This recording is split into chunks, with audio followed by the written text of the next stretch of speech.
വമൻ ഒരാള് ദക്കറൽ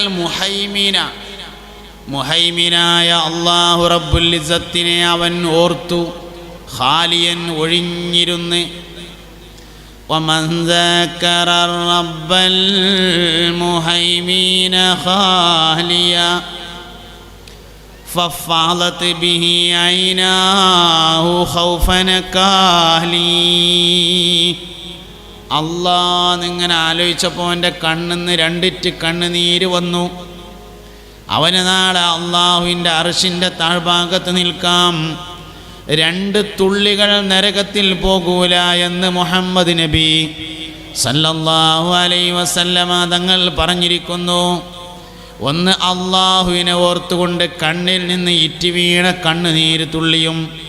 രണ്ട്, അള്ളാഹുവിൻ്റെ മാർഗത്തിൽ യുദ്ധം ചെയ്യുമ്പോൾ ശരീരത്തിൽ നിന്ന് ഒറ്റി വീണ രക്തത്തുള്ളിയും നരകത്തിൽ പോകൂല. നൊലോളിക്കാൻ കഴിയാന്ന് പറഞ്ഞാൽ വലിയൊരു കഴിവാണ്. കരയാൻ കഴിയുക എന്നത് വലിയൊരു കഴിവാകുന്നു.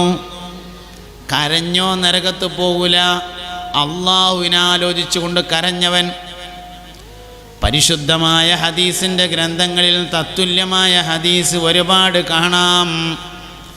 ലാ യലിജുന്നാറ റജുലുൻ ബകാ മിൻ ഖശ്യത്തില്ലാഹ്. ലാ യലിജുന്നാറ, നരകത്തിൽ പ്രവേശിക്കുകയില്ല. റജുലുൻ, ഒരു മനുഷ്യൻ. ബകാ, അവൻ കരഞ്ഞു. മിൻ ഖശ്യത്തില്ലാഹ്, അള്ളാഹുവിനെ ആലോചിച്ചുകൊണ്ട് കരഞ്ഞവൻ നരകത്തിൽ പോകൂല എന്ന് മുഹമ്മദ് നബി സല്ലല്ലാഹു അലൈഹി വസല്ലമ പറഞ്ഞിരിക്കുന്നു. ഒന്നിനും പറ്റിയില്ലെങ്കിൽ ഒന്ന് നൊലൊഴിച്ചാനെങ്കിലും പറ്റണം. ഒന്നിനും പറ്റിയില്ലെങ്കിൽ ഒന്ന് കരയാനെങ്കിലും പറ്റണം.